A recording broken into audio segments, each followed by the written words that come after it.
Welcome back. Great to see you all. You ready for our amazing Fireside Chat now, yeah?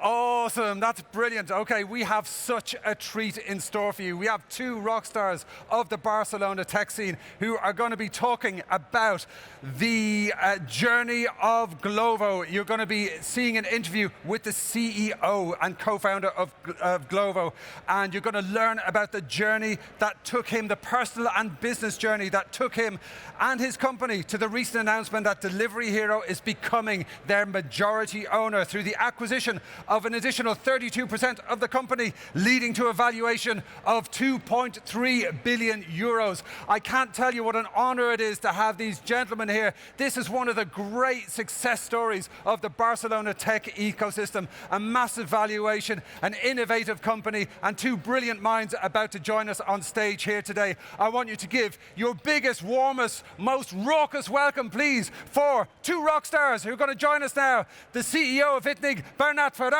and the CEO and co-founder of Glovo. Please welcome Oscar Pierre. Thank you.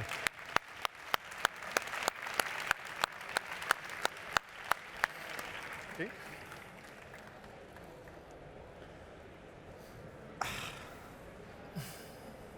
Hola. Hello. Hola, hola. Hello. Yeah, it's working. Can you hear us? Yeah. Okay. Thank you all for being here. I'm Bernat, Oscar Pierre. My second job is interviewing Oscar Pierre. I've already interviewed him twice now. Now this is the third time, Yeah. right? Yeah. For those who haven't seen the longer version of the interview, it's in the Itnig podcast. Oscar is an entrepreneur who started 7 years ago with a pitch very different from what you have now. If I remember right, you were pitching a solution to send the keys to your mom, Yeah. something like that. 7 years later, 2.3 valuation, the company is sold, half of it. A big part of it is sold, yes. How do you remember this evolution? From the beginning till now, what do you think are the key milestones, the most important events that shape what's Glovo today? So yeah, as you say, we started here in Barcelona 7 years ago. For me, it was like a college project. I just had finished aerospace engineering. I wanted to go work for a very large company, and I went to Airbus. And when I was there, I didn't like it. So I started working on an alternative, on just creating my own job. And the first version of Glovo was not very ambitious. It was only this like premium service. Here in Spain, we call it recados. So we wanted to digitalize recados. Recados is errands in English. And that was a very niche project, not very ambitious. And I think we just got ambitious during the journey. To develop the first project, the first MVP, we had to build a network of couriers that were on demand available. And during the journey, we realized that could unlock massive opportunities. First one was in making food delivery much better. So I think that was like the first inflection point when we realized that with very little funding, we had a much better service and project and value proposition that companies like Just Eat, for example. And Just Eat was a massive monster, attacking a very big space. So that's when we started getting very ambitious. And then that ambition has stayed, for the rest of our journey.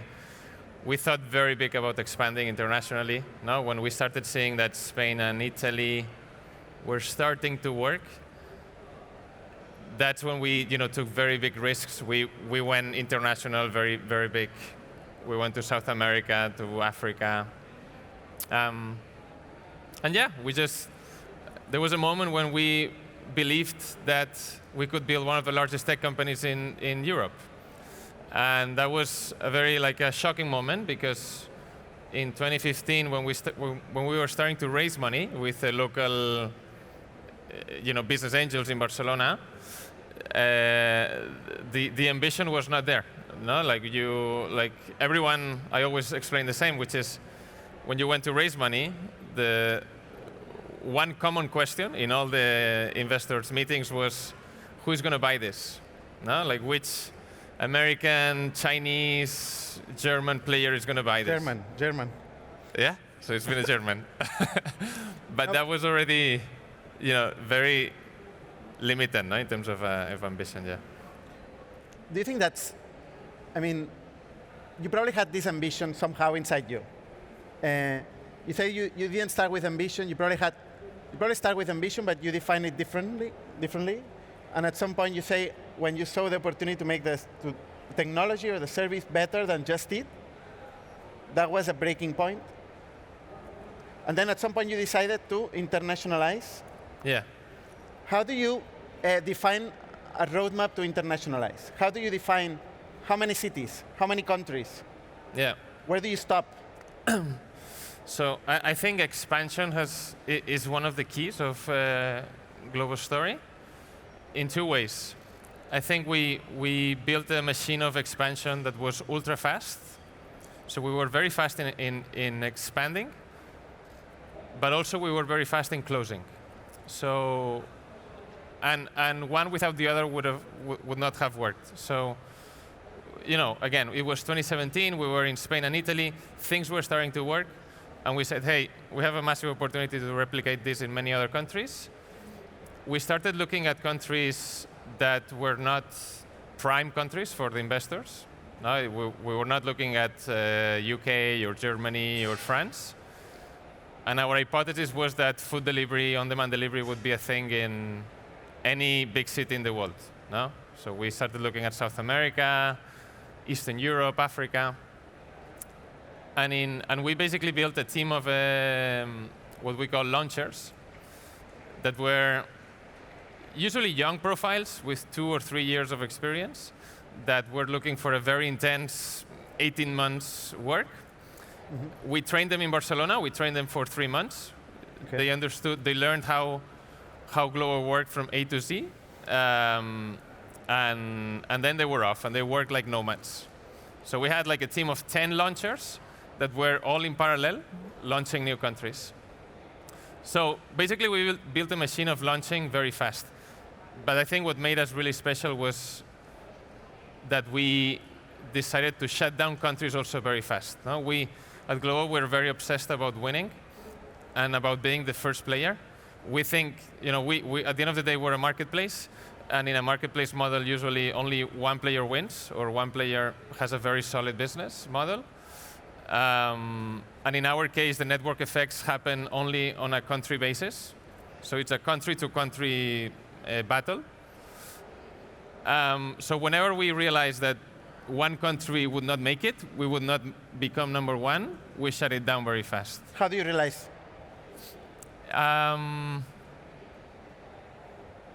So we don't have like a super standardized way of doing it. There's usually like a lot of signals. We track things like our downloads market share, if we're being able to sign deals with the biggest brands, how aggressive the competition is. So there's a lot of metrics we look at, and at some point you realize, well, your competitor is, 4 times bigger. They're investing 2 times more.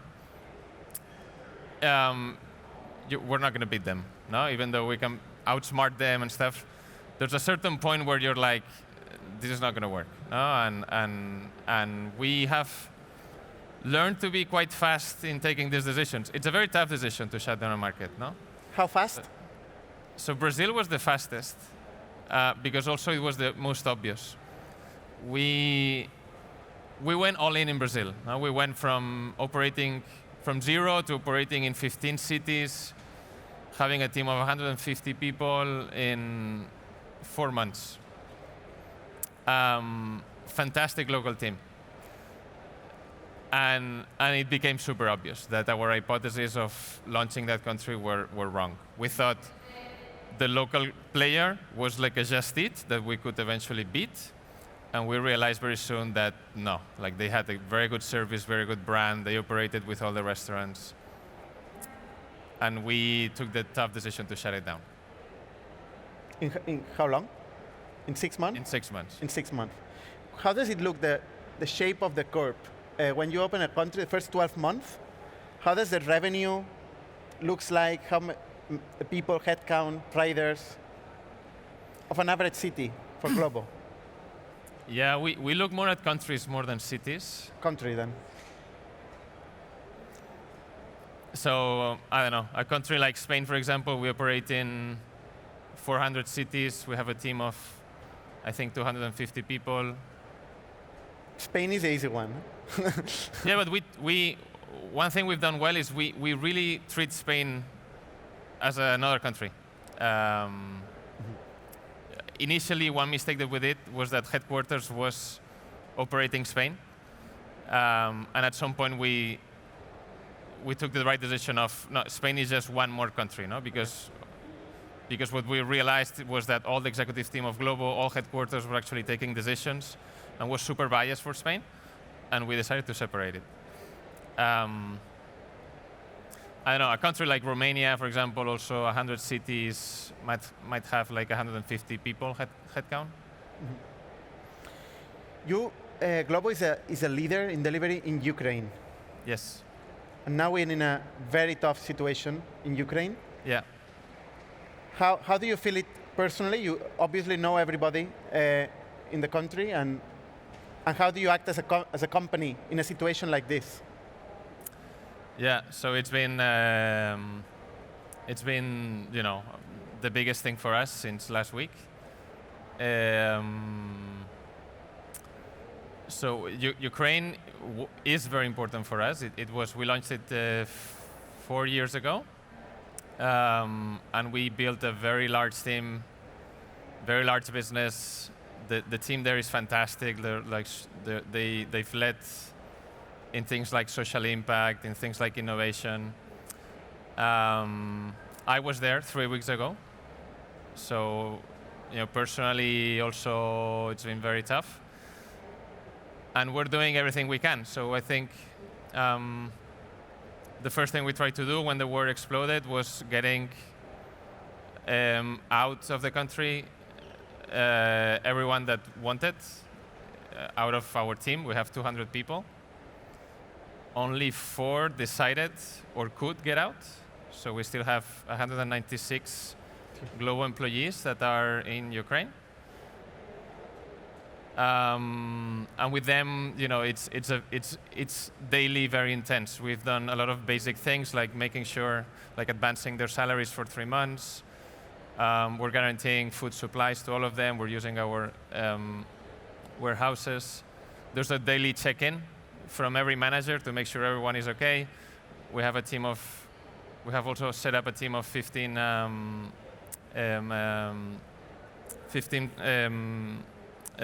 mental specialists to help to support them psychologically and just doing everything we can. It's also been amazing how the entire Glovo team has reacted. No, like everyone is willing to host their peers. There's a lot of energy going to Ukraine now. It's very heavy. It's one of these things that you wake up every day, and it's like you forget it's a reality, no? Every morning.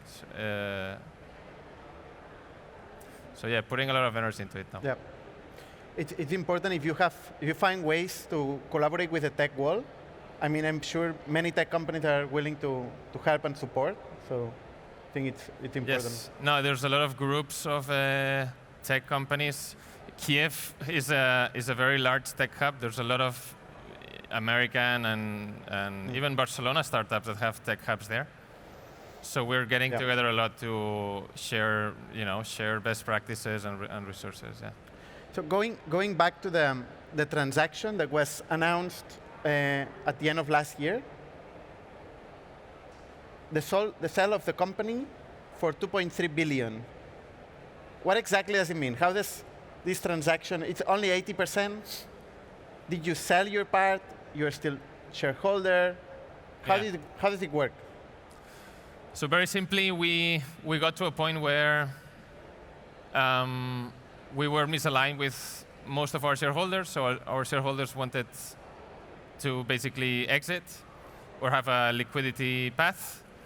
The team was super excited to continue building, and we see massive value still to be created. So what Delivery Hero did was they bought all the shareholders. Right now I only have one shareholder, which is them, Delivery Hero.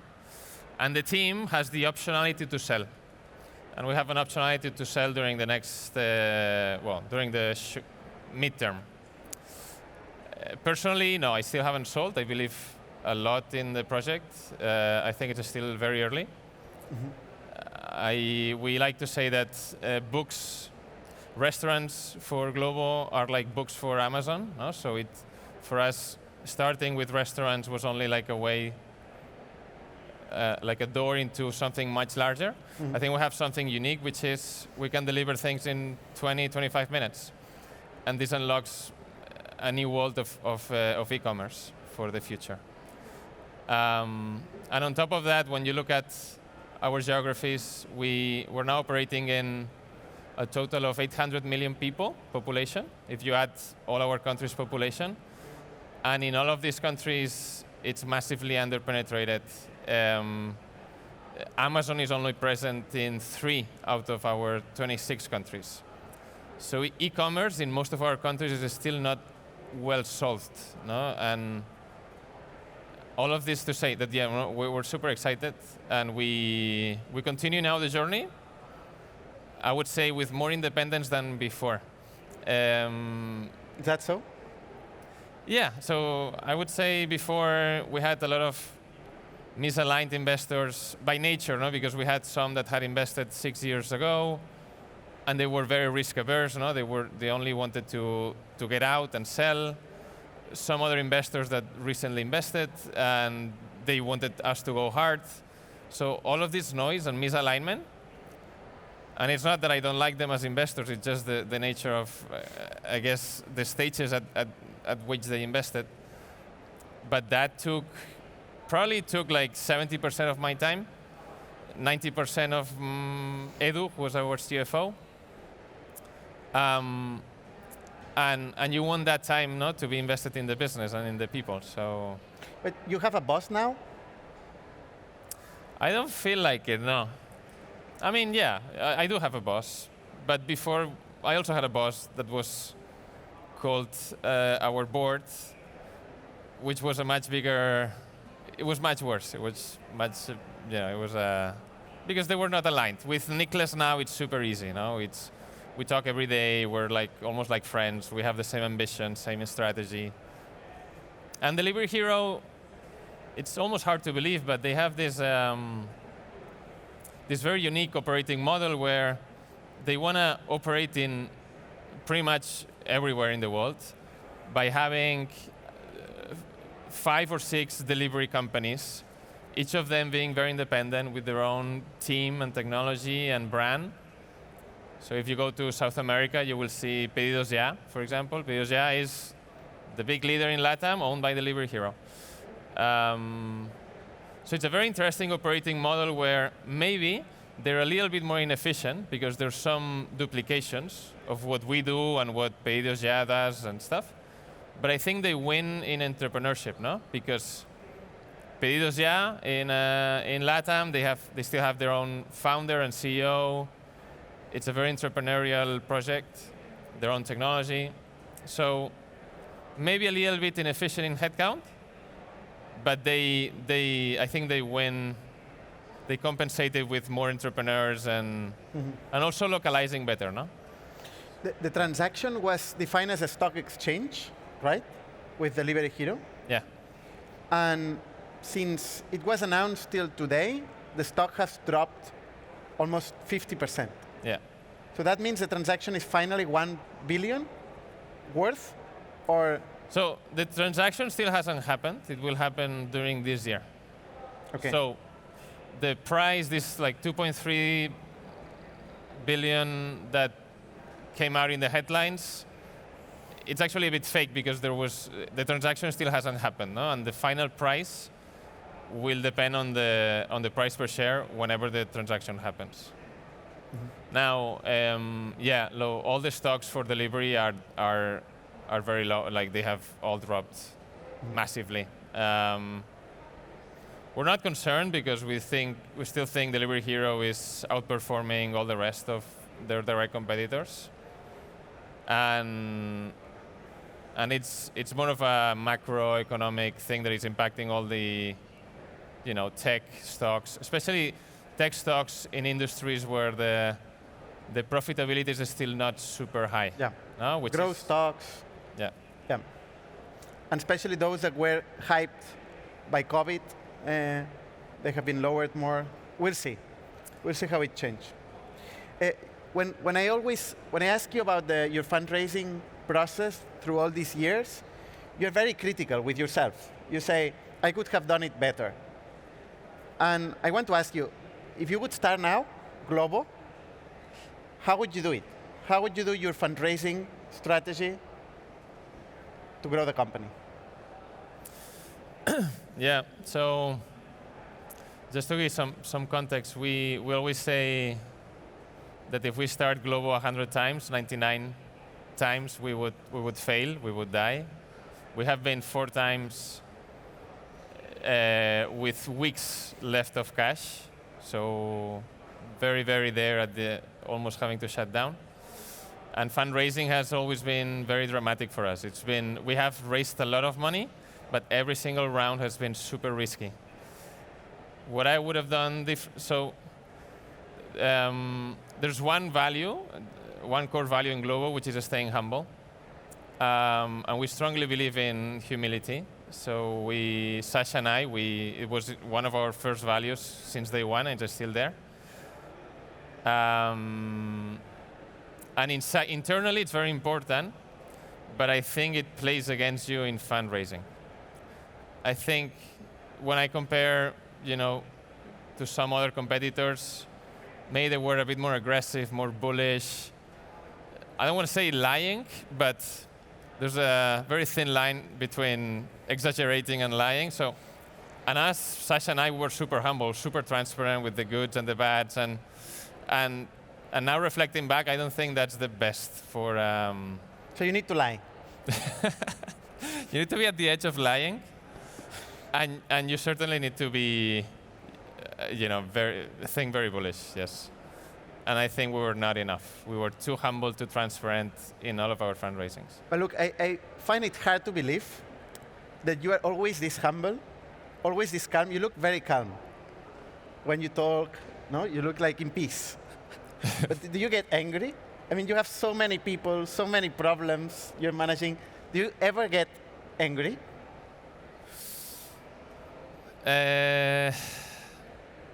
So I think everyone in the world has one superpower, and when I'm asked what's my superpower, I think that's it, just staying calm. So people say it's a very awkward mix because on the strategy I'm very crazy and I take a lot of risks. And when I think about someone like Travis Kalanick, in terms of strategy, ambition, thinking big, like this inspires me a lot. But yeah, I just like to stay calm a lot. Yeah, I think it's something that I bring with me. I do exercises. Like for example, I quitted all my social networks, except for LinkedIn. Yoga? Some yoga? A little bit of yoga, but I try to do sport every day. So I'm quite conscious about it, and it's, I don't know, it's something I'm thankful for, yeah. Okay, we have a red counter here that's alarming. Before we finish, how do you think we can build other Globos from Barcelona? First of all, do you think there are other Globos in the making right now? Have you met entrepreneur teams that can build companies that are billion-dollar valuations? Yeah. Companies like Glovo? Yeah, for sure. I think it's a matter of time. I think Barcelona is amazing at attracting talent, but it's even better at retaining talent. Mm-hmm. In Glovo, we're hiring incredible amount of international talent that is moving here. Now, every day we see more and more senior talent, so people that are coming with really good experience on managing large tech companies or working at. And I still haven't met any expat that is not happy in Barcelona. So all of this community will build super large companies. I mean, only 3 years ago, there was only one unicorn in Spain. Now, I read there's like 12 already. I'm sure in 3 years there's going to be 50. And I think, because I do believe I've been super lucky. No, like we built Glovo 100 times, 99 they die. You keep saying that, but okay. I'm not so sure. 90. I think same as you. I think we have a huge role to inspire people, and Idnik, of course, is doing an amazing role here. But I think there's a social responsibility in investing money in as a business angel, and 2, investing time in inspiring and talking to entrepreneurs. I try to do this. I've been doing this for 3 years. I would like to do it more, but I've invested in 15 more or less. But every week I meet one entrepreneur from Barcelona, and there's a lot of amazing things happening. Yeah. Hopefully, I will convince you to give more time to entrepreneurship together, maybe. Sure. Yeah. All right. Thank you very much. Thanks, Bernat. Oscar. It's a pleasure, as always. It's been a pleasure. Thank you all.